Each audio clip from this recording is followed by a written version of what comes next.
বহু দিনে হ'ল কামলৈ তেনেকৈ যোৱা হোৱাই নাই। তাকে আজি ওলাই আহিছোঁ আৰু মাজনী চাগে মনটো এতিয়াহে ভাল লাগিছে। উৰ্মিলাক পাইছে নহয়। যিমান যি হ'লেও ঘৰখনত সেই মাকজনী থাকিলেও বেলেগ কথা, মাকো নাই। মোৰ লগতনো তাই কি কথা আলোচনা কৰিব। সেইকাৰণে চাগে উৰ্মিলা ঘৰলৈকে যাওঁ বুলি ভাবিলে নেকি। ভালেই হৈছে বাৰু দে, তাতে কেইদিনমান তাই থাকি আহকগৈ। মন চনবোৰ কিজানি ভালে লাগে বা আকৌ। অঁ বুবুল গাই কেনি যায় অ' বুবুল গাই।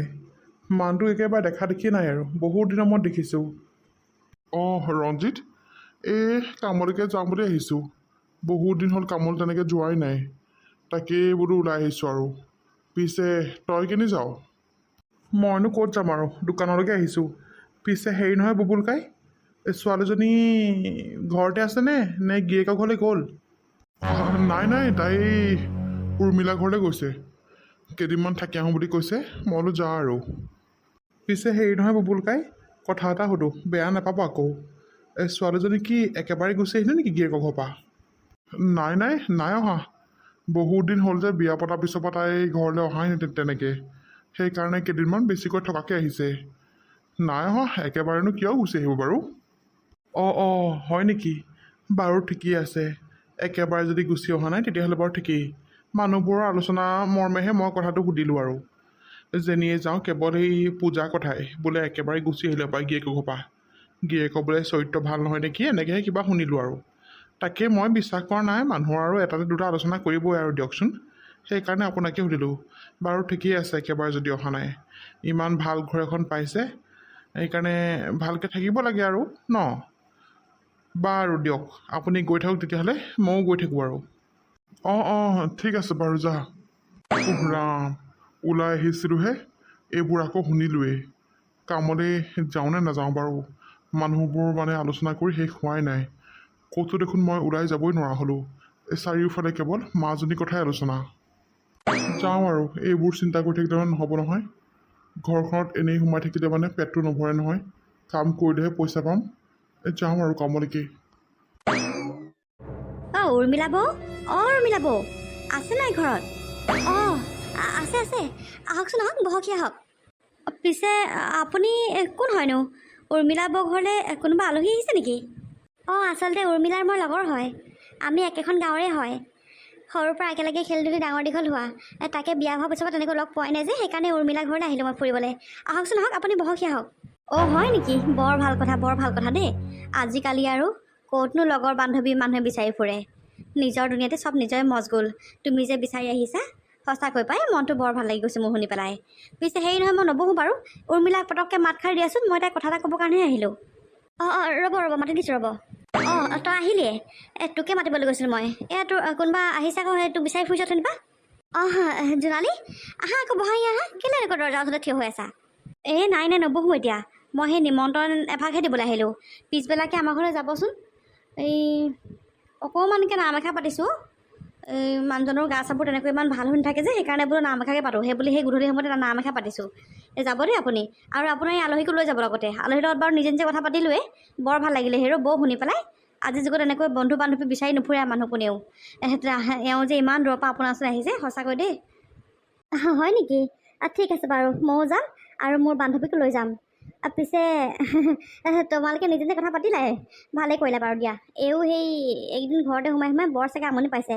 এইকো বাৰু আপুনি লৈ যাম দেই। ঠিক আছে বাৰু, মই আহিছোঁ এতিয়া বৌ। আৰু আপুনিও যাব দেই বৌৰ লগতে। ঠিক আছে, হ'ব বাৰু। উৰ্মিলাও, তহঁতৰ গাঁৱৰ মানুহবোৰ সঁচাকৈ বহুত ভাল দেই। কোনেও কাকো এৰি পেলাই একো নাখায়। ইমান ধুনীয়াকৈ মাত বোল কৰে। সঁচাকৈ ইয়াত থাকি মোৰ বৰ ভাল লাগিছে অ'। হয় নেকি? পিছে হেৰি নহয়, গাখীৰ গিলাচ মই উলিয়াই থৈ আহিছিলোঁ। তই খাই লেগে যা, নহ'লে ঠাণ্ডাই হ'বগৈ। খামগৈ বাৰু। সঁচাকৈ উৰ্মিলা, তহঁতৰ গাঁওখনৰ পৰা মোৰ যাবলৈ একেবাৰে মন জনায় অ'। মই যে কিবা এটা দুখত পৰি আছিলোঁ, দুখত যে মই ভাগি আছিলোঁ, সেইবোৰ চব পাহৰি পেলালোঁ মই। তোক লগ পাই সঁচাকৈ বৰ ভাল লাগিছে মোৰ। থাক আকৌ, তোৰ যিমান দিন মন যায় সিমান দিন থাক। পিছে হেৰি নহয়, হাজবেণ্ডে ফোন কৰিছে নাই তোক এতিয়ালৈকে? সিনো মোক ফোন কৰিবনে? সি মোক পাহৰিয়ে পেলালে। বাদ দে, তাৰ কথা এতিয়া নুলিয়াবি। সেইটো কথা উলিয়ালে মানে মোৰ একদম তেজ উতলি আহে গাত, কৈছোঁ নহয়। মই যাওঁ এতিয়া, গাখীৰকণ খাই লওঁগৈ। ঠিক আছে বাৰু দে, যা গাখীৰ গিলাচ খাই লওঁগৈ। তাৰপিছত লাহেকৈ ভাতটো খাম আৰু আবেলি জোনালীহঁতৰ ঘৰৰ পৰা আহিমগৈ আমি। আৰু আজি তোক গোটেই গাঁওখন মই লাহে লাহে ফুৰাই ফুৰাই আনিম দেই। ঠিক আছে বাৰু, হ'ব। আজি তোৰ পৰা মই সকলোবোৰ কথা জানিবই লাগিব। এনেকুৱানো কি চলি আছে তোৰ আৰু তোৰ হাজবেণ্ডৰ মাজত যে তই তেওঁৰ নাম শুনিবলৈকে নিবিচাৰ? আজি মই সকলোবোৰ কথা উলিয়াবই লাগিব। উৰ্মিলা, তহঁতৰ গাঁওখনলৈ আহি সঁচাকৈ মোৰ মনটো বৰ ভাল লাগিছে অ'। সঁচাকৈ চহৰতকৈ গাঁৱতে বহুত সুখ আছে উৰ্মিলা। হয় নেকি? তোৰ আকৌ ইয়াত থাকি ভাল লাগিছে। মোৰো ইয়াত থাকি ভালেই লাগে বাৰু, কিন্তু কেতিয়াবা চহৰত থাকিবলৈ যাবলৈ বৰ মন যায় অ'। আচলতে সেয়াই আৰু, মানুহ ক'তো সুখী নহয়। এতিয়া তই সদায় চহৰত থাকৰ কাৰণে তোৰ এতিয়া গাঁওখন বৰ ভাল লাগিছে। এতিয়া মই সদায় গাঁৱত থাকোঁ কাৰণে মোৰ আকৌ চহৰলৈ যাবলৈ কেতিয়াবা বৰ মন যায়। কি ক'বি আৰু। নাই উৰ্মিলা, চহৰলৈ আচলতে 2 এদিন থাকিবলৈ যাবলৈহে ভাল। সদায় থাকিবৰ কাৰণে গাঁৱে বেষ্ট। এতিয়া দেখিছোঁ নহয়, ওলাওঁতে সোমাওঁতে চাৰিওফালে তোক কেৱল ইটোৱে চিঞৰিছে সিটোৱে চিঞৰিছে, মোৰ কথা সুধিছে। কিন্তু আমাৰ তাত এইবোৰ একোৱে নাই। ওচৰতে কোনোবা এটা মৰি থাকিলেও কাৰো খবৰ নাই। মানুহ যিমান তই মাতিলেও কোনো এটাও ঘূৰি নাচায়, গম পাৱনে? হয় বাৰু দে, চহৰত থকা মানুহৰ মুখত এইটো কথা মই প্ৰায় শুনোৱেই।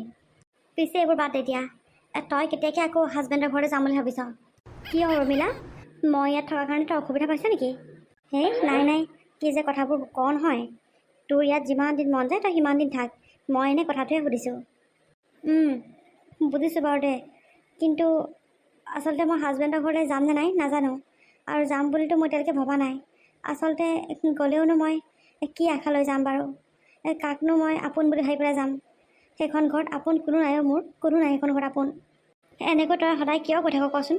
আচলতে তোৰ লগত হ'ল কি মোক কচোন, গোটেই কথাখিনি ক। কম, আজি তোক মই সকলোবোৰ কথাই ক'ম। কিমাননো লুকুৱাই থ'ম? আচলতে কি জান, পাহাৰটো আঁতৰৰ পৰাটো দেখিবলৈ ধুনীয়া লাগে, কিন্তু ওচৰলৈ গ'লেহে গম পায় পাহাৰটো যে কিমান খলা বমা। মোৰো ঠিক একেই হ'ল। মানেনো কি ক'ম আৰু, তইতো জানই, সেই স্কুল পঢ়ি থকাৰ পৰা কলেজ পঢ়ি থাকোঁতেও মই সদায় কওঁ যে মই সদায় ধনী ঘৰৰ ল'ৰালৈ বিয়া হ'ম, আৰামত থাকিম। যিহেতু মই ঘৰত ইমান সুবিধা পোৱা নাছিলোঁ, সেইকাৰণে ধনী ঘৰৰ ল'ৰালৈ বিয়া হ'ম বুলি ভাবিছিলোঁ, যাতে মই তাত চাদৰ মেখেলা পিন্ধিব নালাগে। মোৰ নিজৰ ইচ্ছামতে পিন্ধিব পাৰোঁ, মই নিজৰ ইচ্ছামতে মই থাকিব পাৰোঁ। সেই হিচাপমতেই মই আগৰ পৰাই তোক কৈ থাকোঁ যে মই তেনেকুৱা ল'ৰালৈকে বিয়া হ'ম, আৰু ভাগ্যই মোক তেনেকুৱা ল'ৰা এটাই দিলেতো দিলে ঠিকেই বাৰু। প্ৰথমতে ঠিকেই আছিলে, সকলোবোৰ ঠিকেই চলি আছিলে। তাৰ পিছতহে মই গম পালোঁ যে সকলোবোৰ বস্তু, সকলো জিলিকা বস্তু যে সোণ নহয়। মই তেতিয়াহে গম পালোঁ। মানে তোৰ লগত কি হ'ল কচোন? এইবোৰ কথা চিন্তা কৰিলে বুকুখনে বৰ খুন্দা মাৰি ধৰে অ' উৰ্মিলা। কিন্তু হ'লেও তোক মই ক'ম বাৰু। কি জান, প্ৰথমতে ঠিকেই আছিলে, বিয়া 1-1.5 বছৰলৈকে ঠিকেই আছিলে। তইতো জানই মোৰ শহুৰ নাই, শাহু আৰু অকল মোৰ মানুহজন। ধুনীয়াকৈ আছিলোঁ আমি। কিন্তু লাহে গম পালোঁ যে মোৰ শাহু আৰু মোৰ মানুহজন একেবাৰে ভাল মানুহ নহয়।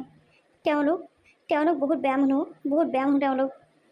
মোৰ হাজবেণ্ডজন এজন চৰিত্ৰহীন পুৰুষ, গম পাওঁনে? আৰু যেতিয়া মই এইবোৰ কথা গম পালোঁ, তেতিয়া মই লগালগ শাহুমাক ক'লোঁ। কিন্তু শাহুমাই মোক যিবোৰ ক'লে নহয়, আচলতে এইবোৰ কথা মই শাহুমাৰ পৰা আশা কৰাই নাছিলোঁ। যিহেতু তেওঁ এগৰাকী নাৰীয়ে হয়, ভাবিছিলোঁ নাৰীয়ে নাৰীৰ দুখ বুজি পাব। কিন্তু নাই, মোৰ শাহুমা একেবাৰে উল্টা। পিতেকে যিবোৰ কাম কৰে সকলোবোৰ কামতে মাকে সাথ দিয়ে, মাকে উৎসাহ যোগায়। মোক হেনো বোলে তেহেঁতৰ বিয়া পাতিবলৈকে মন নাছিলে, কি বাধ্যত পৰি বিয়া পাতিলে মই নাজানো। তাৰপিছতহে মই গম পালোঁ গোটেই কথাবোৰো। প্ৰথমতে ঠিকেই আছিলে, সকলোৱে মোক মৰম কৰিছিলে। তাৰপিছত লাহে হাজবেণ্ডে অফিচত কাম থাকে, মিটিং থাকে বুলি কৈ ঘৰলৈ দেৰিকৈ অহা হ'ল। মই প্ৰথমতে কথাবোৰ ইমান লক্ষ্য কৰা নাছিলোঁ। এদিন তেওঁ বাথৰুমত গা ধুবলৈ সোমালে, তেনেকুৱাতে তেওঁ ফোনটো বাজি উঠিলে মই ফোনটো ৰিচিভ কৰোঁতে যিবোৰহে কথা শুনিলোঁ নহয়, কি ক'ম আৰু তোক মই সেইবোৰ কথা ক'ব নোৱাৰোঁ। তেওঁক অন্য নাৰী এগৰাকীয়ে ফোন কৰিছিলে আৰু ঢেৰ কথা ক'লে। আচলতে তেওঁ ভবাই নাছিলে যে ফোনটো মই ৰিচিভ কৰিলোঁ বুলি। যেতিয়া মোৰ মাতটো শুনিলে তেতিয়া তেওঁ ল'ৰালৈকে ফোনটো কাটিলে। আৰু যেতিয়া এইবোৰ কথা মই গম পালোঁ, হাজবেণ্ডে মোক বহুত পিটন দিলে, গম পাওঁনে? তাৰপিছত যেতিয়া মই ক'লোঁ যে মাক মই সকলোবোৰ কথা কৈ দিম বুলি, প্ৰথমতে তেওঁ মোক ক'বলৈ মনা কৰিছিলে। যেতিয়া মই মাক কৈ দিলোঁ, তেতিয়াহে মই মাৰ আচল চৰিত্ৰটো গম পালোঁ যে মায়েও এইবোৰ ক্ষেত্ৰত পিতেকক বহুত ছাপোৰ্ট কৰে বুলি। কি? তোৰ হাজবেণ্ডজন তেনেকুৱাই নেকি? অঁ উৰ্মিলা, মোৰ হাজবেণ্ডজন একেবাৰে ভাল নহয় অ'। বহুত অন্য মহিলাৰ সৈতে তেওঁৰ ভাগৰ সম্পৰ্ক আছে, আৰু বহুতবাৰ মই ধৰাও পেলাইছোঁ।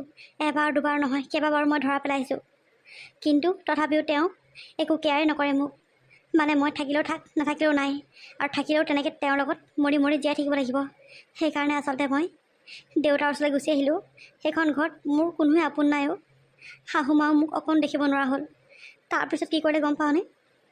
যেতিয়া মই গোটেই কথাবোৰ গম পালোঁ, তেওঁক বাৰে বাৰে মানা কৰিলোঁ, কিন্তু তেওঁ নুশুনিলে।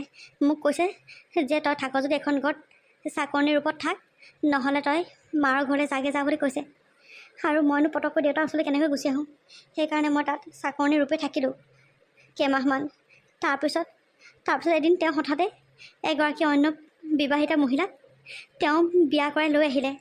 আৰু মই সেইখন ঘৰত কেনেকৈ বাৰু একেলগে সতিনী ভাত খাম কচোন তই? কেনেকৈ থাকিম বাৰু?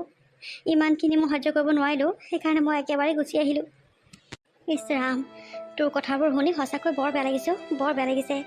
সেয়াই, আজিকালি মানুহক একেবাৰে বিশ্বাস কৰিব নোৱাৰি অ'। কাৰ মনত কি থাকে কোনো গম নাপায়। আজিকালি নিজৰ ছাঁটোকে বিশ্বাস কৰিব নোৱাৰি, বাকীনো আৰু কি ক'ম আৰু তোক। তই এতিয়া পিছে কি কৰিম বুলি ভাবিছ? কি কৰিম কি নকৰিম একো চিন্তা কৰি পোৱা নাই। মুঠতে সেইখন ঘৰলৈ মই নাযাওঁ আৰু। সেইখন ঘৰলৈ গ'লে মানে মই জীয়াই জীয়াই মৰিব লাগিব। তাতকৈ মানুহৰ ককৰ্থতা শুনি হ'লেও দেউতাৰ লগতে থাকিম বুলি ভাবিছোঁ। মানুহৰ প্ৰতি একেবাৰে বিশ্বাসটো নাইকিয়া হৈ গ'লোঁ উৰ্মিলা। সঁচাকৈ কৈছোঁ, তোক দেখি পেলাই মই বহুত সুখী।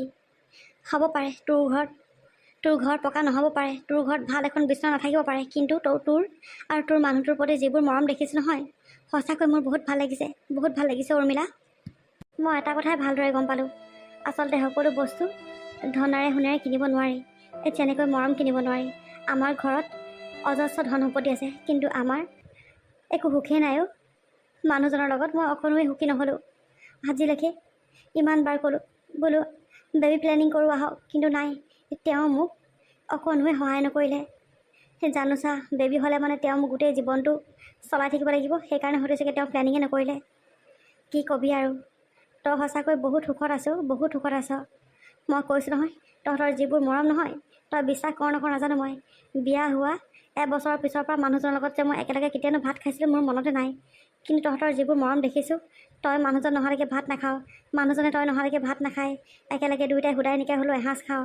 কিন্তু আমাৰ তাত মাছে মাংসই পোলাওৱে গোটেইখনে উভৈনদী হৈ থাকিলেও খোৱা সময়ত মানুহ এটা নাপাওঁ। তেওঁ বাহিৰত খাই আহিব, নহবা শাহুমাই বেলেগকৈ ৰুমত খাব, বা মই বেলেগকৈ খাব লাগে। এনেকৈ জানো মানুহ সুখী হয় কচোন তই? হয় বাৰু দে, মই তোৰ কথাবোৰ বুজি পাইছোঁ। আচলতে মই মানুহজনৰ লগত সঁচাকৈ বহুত সুখী পূজা, বহুত সুখী। তেওঁ মোক বহুত বুজি পায়, প্ৰতিটো ক্ষেত্ৰত তেওঁ মোক সহায় কৰে। আমাৰ ধন সম্পত্তি বেছিকৈ নাথাকিব পাৰে, কিন্তু আমাৰ দুটাৰ মাজত বুজাবুজি আৰু মৰম চেনেহ বহুত আছে। মই কৈছোঁ নহয়, বহুত আছে।